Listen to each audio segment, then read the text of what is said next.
Assalamualaikum warahmatullahi wabarakatuh. Merdeka. Oke, kawan-kawan semua. Pada hari ini saya ingin menjelaskan sedikit tentang apa yang saya telah temukan dalam penelitian saya terkait bagaimana kita sebagai umat Islam kita mengabdi kepada Tuhan dan mengabdi kepada bangsa dan negara kita juga. Ini adalah mindset mulai dari kita mengacu kepada Quran, kemudian kaitan antara agama kita dengan kenegaraan kita, kemudian bagaimana kita menyelesaikan revolusi kita yang belum selesai, bagaimana kita memahami siapa kita dan mau kemana kita dalam bentuk pelatihan napaktilas kebangsaan, baik itu secara outbound maupun on the spot di titik-titik sejarah. Dan ada meja Ibrahim karena kita terkait dengan agama Islam, kita terkait dengan haji, ada Ka'bah, ada hubungannya gitu dengan cara kita berkehidupan sosial sebagai bangsa Indonesia. Dan terakhir adalah My Life Book tentang bagaimana kita melakukan self development untuk diri kita masing-masing, menata diri kita sedemikian rupa supaya kita selaras dengan cinta kasih nama Tuhan yang adalah 11-12 dan kemerdekaan, supaya kita berjiwa merdeka. Ya, dengan jalan melakukan perbaikan mindset, ya, melepaskan mindset yang salah yang memblocking kita, sesuaikan dengan mindset nilai-nilai yang kita junjung tinggi, ya, baik terkait dengan di keagamaan kita maupun di kenegaraan kita, kebangsaan kita. Dan bagaimana kita menghilangkan emosi-emosi yang blocking juga, yang membuat kita nggak maju-maju, kemudian menjadi residu di dalam hati kita. Dan itu terlihat di wajah kita, kan, terlihat di bagaimana kita berbuat. Ya, yang pertama, bagian A di sini, bagian pertama ini adalah kaitan antara Al-Quran dengan haji. Al-Quran yang dikecilkan lagi, ya, yang dilihat bentuk kecilnya yaitu Al-Fatihah. Ya, kita tahu bahwa Al-Quran kalau dikecilkan bentuk kecilnya adalah Al-Fatihah. Dengan kita melihat Al-Fatihah, jadi kita lihat ayat 1 sampai ayat 7. Oh, seperti itu, ayat 1 sampai ayat 7. Berarti Al-Quran itu ya tentang 7 ayat ini, kan, begitu kan. Jadi sehingga gampang kita melihat kalau kita kecilkan dia, kan. Dan ternyata Al-Fatihah itu ada bentuk kecilnya lagi, yaitu Bismillahirrahmanirrahim, yang isinya adalah Rahman dan Rahim. Jadi kelihatan bahwa Al-Quran isinya itu apa? Yaitu tentang Rahman Rahim, tentang nama Tuhan, ya, memuliakan nama Tuhan. Ya, mungkin kalau kita tanya agama lain juga pasti jawabnya kayak begitu juga. Hidup kita buat ngapain sih? Kita mau memuliakan nama Tuhan. Di balik dari Rahman Rahim ini tentu saja banyak sekali nama-nama Tuhan, ya, yang kita kenal. Ada 99 nama Tuhan. Terutama sekali Allah itu dia sifatnya Maha Pengasih, Maha Penyayang. Nah, seperti itu. Jadi kita di Quran ini kita fokusnya di surah Al-Fatihah, representasi dari seluruh isi Al-Quran. Kalau disederhanakan, Al-Fatihah itu dia menjadi Bismillahirrahmanirrahim. Yang isinya adalah Rahman Rahim, kasih sayang. Nah, gitu. Oke, dan pertama kita artikan dulu. Setelah kita artikan, kita interpretasikan. Kita artikan dengan Bismillahirrahmanirrahim, apa bahasa Indonesia, ya, Alhamdulillahirrahmanirrahim, apa bahasa Indonesia, dan seterusnya sampai dengan waladhdallin. Nah, gitu kan. Sampai ayat terakhir maksudnya. Setelah kita terjemahkan, kita akan interpretasikan, yaitu kita interpretasikan dengan simbol-simbol ritual haji beserta dengan prosesinya, kan begitu. Simbol-simbol ritual haji apa? Pertama, wukuf di padang Arafah, kita bercermin. Kemudian kita akan ke Musdalifah untuk mengambil kerikil, ya, tempat kita singgah sementara supaya kita nanti menuju kepada Mina. Kalau Musdalifah artinya kesadaran, kalau Mina artinya cinta sejati. Di Mina itu kita akan melempar jumrah. Nah, gitu. Jumrahnya kita anggap sebagai energi negatif, ya, setan gitu, ya, lempar setan. Kemudian ada Baitullah, rumah Allah, Ka'bah yang kita tawaf di sini. Kemudian ada Safa dan Marwah, ya, bukit Safa dan bukit Marwah yang ada Fata Morgana di situ. Kita kayak melihat air, tapi ternyata setelah kita datangin itu Fata Morgana. Dan begitu juga Marwah, kita melihat dari Safa ke arah Marwah kayak di situ ada air. Ternyata setelah kita datangin nggak ada air. Al-Fatihah itu diinterpretasikan oleh haji, sehingga ayat-ayat Al-Fatihah, ya, ayat 1, 2, 3, 4, 5, 6, 7 itu ada tempatnya masing-masing. Misalnya surat ayat 1, 2, 3, 4 itu dia di Arafah sini. Kemudian ayat 5 dan 6 itu Muzdalifah, ya, menuju kepada Mina. Dan ayat 7 itu bicara tentang Baitullah. Di areal sini ada 3 titik ya, yaitu titik Ka'bah, titik Safa, titik Marwah. Bisa kita bilang ini 7A, 7A, 7B, 7C. Bisa nggak kita bilang kayak gitu? Ya, oke, kita jelaskan bagaimana hubungan antara surat Al-Fatihah dengan haji, sehingga kita dapat melihat bahwa Al-Quran itu ternyata kayak haji. Dan tinggal kita memahami apa itu simbol-simbolnya. Terutama khususnya lagi di dalam Al-Fatihah itu terdapat ayat yang menyebut jalan yang lurus. Ya, mana sih jalan yang lurus itu? Nah, tentu saja nanti kita akan mengerti setelah kita diinterpretasikan dengan haji. Oke, kita artikan dulu ya yang pertama ya. Bismillahirrahmanirrahim. Dalam nama Allah atau dengan menyebut nama Allah yang Maha Pengasih, Maha Penyayang. Inti dari kehidupan kita adalah supaya kita hidup di dalam nama Tuhan, nama Allah Maha Pengasih, Maha Penyayang, memuliakan namanya. Dengan jalan kita menjalani kehidupan kita itu benar-benar berdasarkan cinta kasih sayang. Apapun bentuk kehidupan kita berdasarkan kasih sayang. Nah, kalau kita lihat dari haji, ini Bukit Jabal Rahmah ya, Jabal Rahmah atau Bukit kasih sayang. Haji ini mengatakan bahwa kita itu ini Al-Quran itu bicara mulai dari prinsip kasih sayang sampai kepada membangun rumah kasih sayang. Prinsip kasih sayang, idealisme kasih sayang menuju kepada kita harus wujudkan dalam bentuk kehidupan sosial yang berdasarkan kasih sayang ya. Khususnya kehidupan bermasyarakat harus berdasarkan kasih sayang. Sehingga apakah Pancasila UUD 45 NKRI itu kasih sayang? Nanti kita akan jawab. Bismillahirrahmanirrahim. Dengan menyebut nama Allah yang Maha Pengasih, Maha Penyayang. Alhamdulillahirrabbilalamin. Segala puji bagi Allah, Tuhan pengatur semesta alam. Ya, segala puji bagi Allah, Tuhan pengatur semesta alam. Kalau kita kaitkan dengan kasih sayang tadi, kalau kita kaitkan antara kata segala puji bagi Allah, Tuhan semesta alam dengan kata kasih sayang, maka di situ ada korelasinya ya. Kita mengatakan segala puji bagi Allah, Tuhan semesta alam, bahwa pengaturan Tuhan dengan kasih sayang, dengan roh cinta kasih, roh kasih sayang, itu membuat semuanya seimbang, perfect ya, tidak ada kekurangan ya, semuanya menjadi seimbang, tidak ada cacat, tidak ada kekurangan, seimbang. Kalau kita mengambil kasih sayang sebagai jalan hidup, kita harus percaya bahwa semuanya akan menjadi seimbang. Kasih sayang itu ada golden rule ya, akan seimbang, akan tercapai cita-cita kita, akan seimbang apa yang kita tata, yang kita atur ya, khususnya tentang kehidupan kita, baik kehidupan pribadi, kehidupan bermasyarakat, berbangsa, bernegara, dan seterusnya. Alhamdulillahirrahmanirrahim, Ar-Rahmanirrahim, Maha Pengasih, Maha Penyayang ya. Karena Tuhan itu Maha Pengasih, Maha Penyayang, maka roh Tuhan, roh cinta kasih ini itu menjadi nyawa dari alam semesta ya. Dia bersemayam atau ada di setiap pelosok, di setiap titik di alam semesta ini, setiap space ya kan, baik space yang ada dalam diri ciptaan maupun di luar diri ciptaan.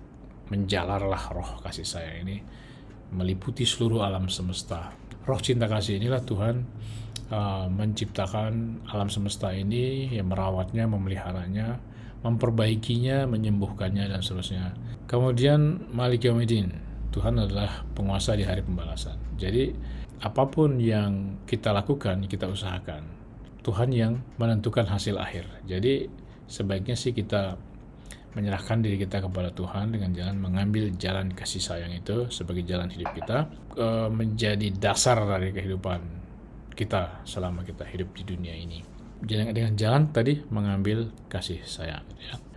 Kalau kita simpulkan ya, Alhamdulillahirrahmanirrahim, Ar-Rahmanirrahim, Maliki Yaumiddin, kita tidak boleh ragu gitu kepada Tuhan ya, karena Tuhan itu maha benar, tidak punya cacat, tidak punya kekurangan sedikit pun ya. Pengaturannya itu seimbang, pengaturannya tertata, janjinya itu benar, apa yang dijanjikannya benar, yang diancamkannya juga benar. Oleh karena itu tidak ada jalan lain buat kita selain daripada kita memuliakan nama Tuhan, mengambil jalan kasih sayang itu sebagai dasar dari kehidupan kita. Makanya kita mengatakan iyyaka na'budu wa iyyaka nasta'in ya. Hanya kepada Engkau lah kami menyembah, dan hanya kepada Engkau lah kami memohon pertolongan. Kita mengabdi kepada Allah, hanya kepada Dia kita mengabdi, dan hanya kepada Dia kita minta pertolongan. Artinya bagaimana? Ya kita mengembrace kasih sayang itu ya. Dengan kita mengembrace, memeluk kasih sayang, maka kita sama juga kita itulah bentuk kita mengabdi kepada Tuhan dengan jalan kita memeluk kasih sayang, menjadikan kasih sayang itu dasar dari segala aspek kehidupan kita. Begitu juga tentang hanya kepada Engkaulah kami memohon pertolongan. Artinya bahwa dengan kita mengembrace kasih sayang itu, mendasarkan diri kita pada kasih sayang, segala kehidupan kita berdasarkan kasih sayang. Itulah bentuk permohonan sejati kita kepada Tuhan akan kasih sayangnya kepada kita. Terus ihdinas siratal mustaqim. Ya, tunjukilah kami jalan yang lurus. Yaitu bagaimana kita mengaktualisasikan kasih sayang itu, cinta kasih itu di dalam kehidupan kita. Itulah jalan yang lurus. Sehingga kita mengandung nilai kita hidup benar, ya, berada di atas jalan yang lurus. Hidup kita menjadi makin baik dan makin baik, ya. Hari ini lebih baik dari kemarin, ya, dan hari besok lebih baik dari hari ini, seperti menempuh jalan yang mendaki lagi sukar, ya.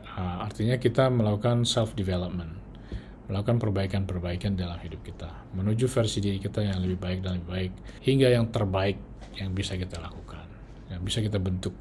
Lalu siratal ladzina an'amta alaihim, ya, yaitu jalannya orang-orang yang telah Engkau beri nikmat, yaitu jalannya para nabi, siddiqin, syuhada, solihin, dan seterusnya, ya.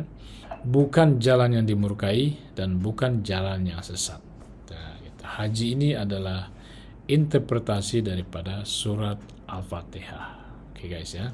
Jadi kembali lagi ke haji padang Arafah, yang ada Jabal Rahmah di situ, ya. Di situ kita melakukan wukuf, bercermin kita di situ. Bercermin, ya, kita melihat pada diri kita sejauh mana, ya, apa-apa yang sudah baik, apa-apa yang belum baik pada diri kita, yang hendak kita perbaiki, ya kan, gitu kan. Dan pada akhirnya kita menyadari tidak ada pilihan lain buat kita selain pada jalan cinta kasih.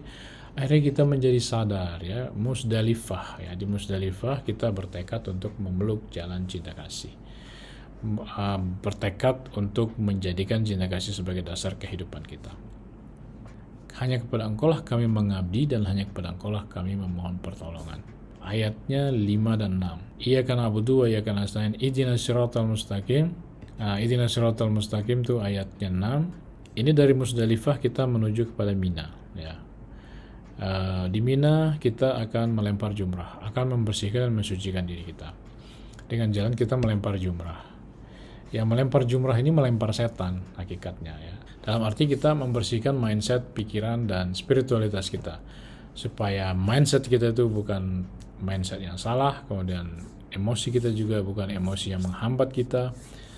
Spiritualitas kita tidak diisi oleh motivasi yang sempit, ya, tapi motivasi yang luas, yang dalam, yang jauh ke depan, demi yang luas, demi yang besar, ya, bukan hanya kepentingan sendiri, egoisme.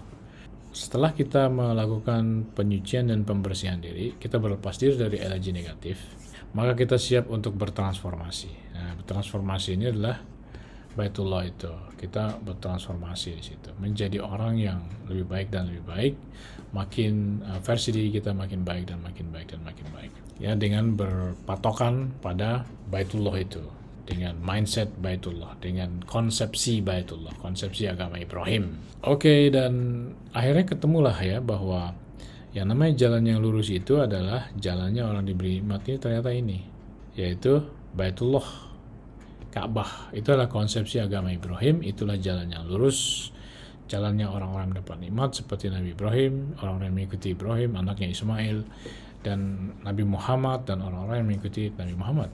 Ternyata jalannya lurus itu Baitullah, ya, Baitullah ini. Inilah simbolisasi daripada jalan. Jadi kehidupan bermasyarakat yang menjunjung tinggi cinta kasih, ya, yang bebas dari kebencian dan kezaliman, ya kan. Dan kita harus berhati-hati terhadap titik-titik yang fata morganais, ya, seperti Safa dan Marwah. Ini adalah simbol daripada kehidupan yang penuh dengan fata morgana. Yang benar adalah konsepsinya seperti Baitullah, bukan yang fata morgana, ya, yang ada airnya itu ada di Baitullah. Kalau di Safa dan Marwah itu nggak ada airnya. Oke, jadi itu Al-Fatihah sudah kita interpretasikan dengan haji, sehingga kita dapat menemukan pada akhirnya jalan yang lurus itu adalah disimbolisasikan dengan Baitullah atau Ka'bah gitu kan. Kalau di bagian sini itu adalah tentang kita bercermin dan menjadi sadar. Bagian sini adalah tentang kita bertransformasi, ya, bagaimana kita melepaskan diri dari energi negatif sehingga kita menjadi siap untuk bertransformasi menjadi versi diri kita yang terbaik dengan bertawaf mengenai Baitullah. Nah, sehingga setelah kita memahami bahwa jalan yang lurus itu Baitullah, nah inilah yang kita jalankan sebagai jalan yang lurus, kita aktualisasikan di dalam kehidupan kita Baitullah itu. Maksudnya apa? Supaya diri kita menjadi Baitullah gimana? Ya kan, rumahnya Allah, supaya diri kita menjadi rumahnya Allah. Kalau kita punya keluarga, ya, kita bagaimana keluarga kita itu rumahnya Allah. Kalau kita punya komunitas, bagaimana komunitas kita itu rumahnya Allah. Kalau kita punya negara, masyarakat, bagaimana masyarakat kita itu atau negara kita itu menjadi rumahnya Allah. Nah, itulah Baitullah. Maka Rasulullah SAW melakukan aktualisasi, ya, terhadap Baitullah ini menjadi kehidupan bermasyarakat, yaitu dengan itu dituangkan dalam bentuk piagam Madinah. Ya, piagam Madinah. Ya, Quran sebagai ajaran kasih sayang diaktualisasikan menjadi piagam Madinah. Ya, selama hampir 10 tahun beliau menjadi pemimpin di Madinah, beliau menerapkan piagam Madinah untuk kehidupan bermasyarakat, kehidupan sosial, bentuk kepemimpinan, kemudian ada bicara tentang kesejahteraan, ekonomi, kebudayaannya, ya pasti akan melahirkan sebuah kebudayaan. Nah, ternyata ini mempunyai bagaimana dengan kehidupan kenegaraan kita, ya. Kalau Baitullah itu jalan yang lurus dan diterjemahkan atau diaktualisasikan oleh Rasulullah dalam bentuk piagam Madinah, kehidupan bermasyarakat ala piagam Madinah, yang ternyata intisari daripada piagam Madinah itu adalah pertama, dia masyarakatnya masyarakat yang Bhinneka Tunggal Ika, sama kayak kita. Masyarakat yang berbeda-beda suku, ras, dan agama, tapi dia disebut umat yang satu sama Rasulullah di piagam Madinah pasal 1. Di sisi lain dia disebut sebagai komunitas tersendiri, ya, atau komunitas manusia tersendiri lain dari komunitas-komunitas manusia lain. Nah, itu artinya ini ada kebangsaannya sebenarnya. Nah, bagaimana dengan kehidupan kebangsaan kita? Apakah kita mempunyai kesamaan atau rumah kemerdekaan kita yang ada di Cawan Monas itu yang kemudian dituangkan dalam bentuk UUD 45 mempunyai kesesuaian? Apakah dia mempunyai kesesuaian, kesamaan dengan Baitullah sebagai konsepsi yang diridhoi tentang kehidupan sosial? Ya, kita tahu bahwa di dalam Al-Quran dikatakan bahwa Baitullah Ka'bah itu adalah rumah mula-mula. Baitul Atiq, rumah kemerdekaan, rumah mula-mula, artinya rumah sosial yang mula-mulanya dimaksudkan oleh Allah untuk dibuat untuk manusia. Nah, itulah Baitullah itu sebagai konsepsi. Nah, apakah kita sejalan dengan itu? Apakah kita inline dengan itu? Rumah kemerdekaan kita ini, ya, yang ada di Cawan Monas itu, yang kemudian dituangkan dalam bentuk Undang-Undang Dasar 1945. Tapi mari kita lihat kesesuaian antara Haji Al-Fatihah ini dengan pembukaan Undang-Undang Dasar 45. Nah, Al-Fatihah itu kebetulan artinya juga pembukaan atau mukadimah, ya. Pembukaan Undang-Undang 45, pembukaan juga, atau preambul, ya, mukadimah juga, mukadimah daripada Undang-Undang Dasar 1945. Ya, ternyata antara pembukaan Undang-Undang Dasar 45 dengan haji yang merupakan yang adalah satu kesatuan dengan Al-Fatihah tadi, itu dia simetris gitu, ya. Dia simetris. Ya, pertama misalnya dari sini titik Rahman Rohim, tentang Rahman Rohim ini. Ini di sini, kalau di sini Rahman Rohim kasih sayang, di sinilah kemerdekaan. Nah, gitu. Kalau di sini tentang kesadaran, kita juga sadar menjadi sebuah bangsa gitu kan. Kita harus akhir kesadaran kita itu bentuknya adalah bersatu, ya, dan bersatu dan memperjuangkan kemerdekaan menuju pernyataan proklamasi kita, ya kan. Dan kita mempersiapkan Pancasila untuk mengakomodir Indonesia merdeka itu nanti supaya kita susun dia menjadi negara Indonesia merdeka dengan berdasarkan Pancasila Bhinneka Tunggal Ika itu. Nah, begitu juga di Musdalifah ini kita mencapai suatu kesadaran seperti tadi itu, iyyaka na'budu wa iyyaka nasta'in, hanya kepada Engkau lah kami menyembah dan hanya kepada Engkau lah kami memohon pertolongan. Nah, gitu. Kita di sini sadar ya. Kalau kita kaitkan kesadaran ini dengan Adam dan Hawa, itu persatuan, bicara persatuan kan. Jangan terpisah lagi jauh gitu. Dan tentu saja kalau kita bicara tentang sini juga ada apa? Nabi Ibrahim dia bermimpi di sini bahwa Allah memerintahkannya untuk menyembelih anaknya bernama Ismail. Berarti kesadaran di sini juga kita harus siap untuk berkorban. Kesadaran akan cinta kasih itu kita harus berkorban. Sama dengan di sini kita akan berkorban. Perjuangan kemerdekaan kita ini memakan kita bersedia untuk memberikan nyawa dan darah kita kepada bangsa dan negara kita. Nah, itu ya. Jadi ada berkorbannya di situ. Dan kalau kita lihat lagi di Jabal Rahmah ini ada Nabi Muhammad melakukan pidato haji wada gitu ya, pidato haji wada. Sehingga kesadaran kita juga itu adalah tentang menghormati hak asasi manusia. Nah, gitu loh. Menghormati hak asasi manusia. Dan benar bahwa ini adalah suatu pernyataan bahwa kemerdekaan itu adalah hak segala bangsa. Penjajahan di atas dunia harus dihapuskan karena tidak sesuai dengan peri kemanusiaan dan peri keadilan.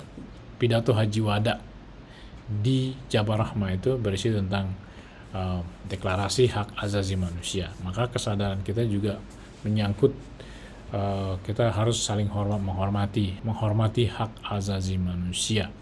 Ya, kita mempunyai semangat proklamasi yang isinya adalah semangat berjuang mati-matian penuh dengan idealisme, yaitu idealisme saling menghormati. Semangat persatuan yang bulat mutlak yang tidak mengecualikan suatu golongan dan lapisan. Semangat membentuk dan membangun negara. Nah, gitu tuh. Dan kita melakukan suatu perjalanan 17 tahun menuju pada kemerdekaan kita. Perjalanan keramat ya menuju kemerdekaan kita. Kalau di haji itu adalah perjalanan kita menuju Baitullah ya, menuju kita berlepas diri dari energi negatif, berlepas diri dari setan, menuju pada rumah Tuhan ya, mau membangun rumah Tuhan seperti Nabi Muhammad. Dia dengan piagam Madinah beliau membentuk dan membangun masyarakat Madinah. Itulah semangat cinta kasih itu ya kan.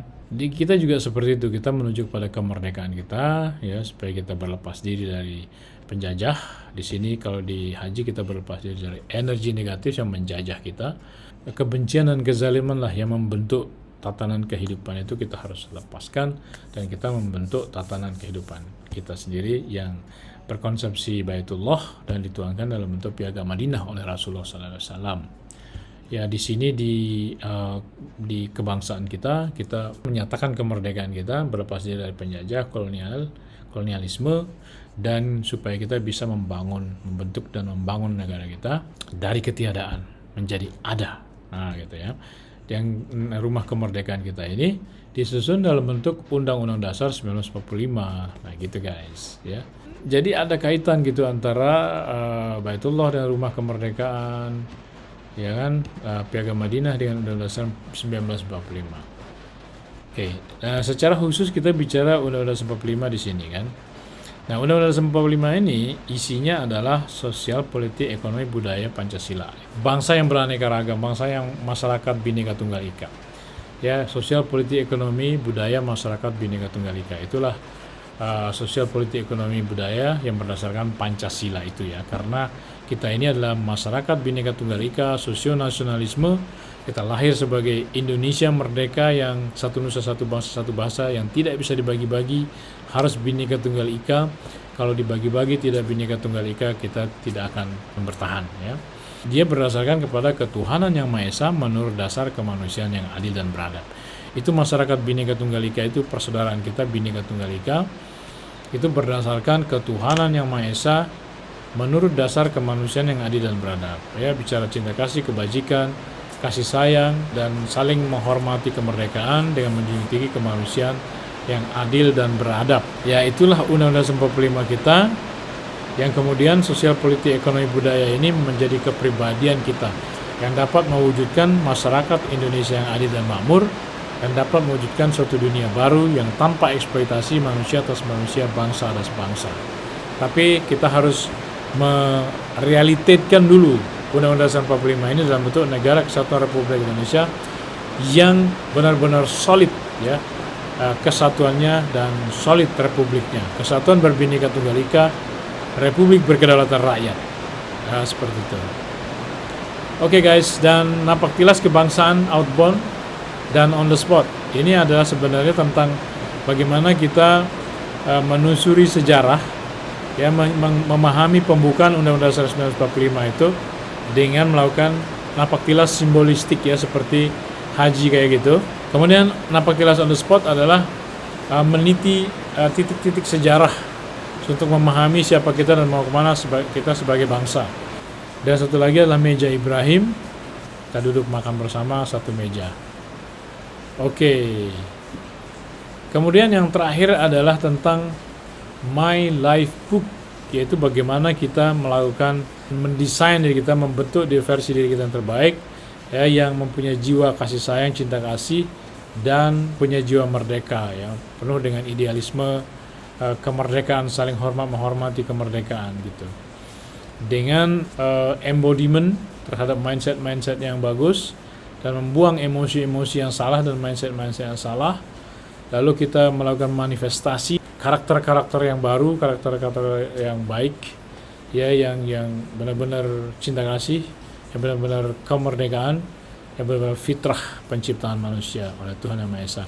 Yaitu dengan jalan kita membangun mindset, emosi, spiritualitas kita, memperbaiki skill-skill kita, social skill dan skill kita bekerja, keterampilan, ya, skill, working skill, dan juga memperbaiki kesehatan kita, menjaga kesehatan, memelihara kesehatan kita supaya kita tetap sehat dan dapat melakukan perbuatan-perbuatan yang besar, yang menjadi orang yang soleh, mampu melakukan perbuatan-perbuatan besar, apalagi dilakukan secara bergotong royong dengan sesama rakyat Indonesia dari Sabang sampai Merauke. Terima kasih. Assalamualaikum warahmatullahi wabarakatuh. Merdeka.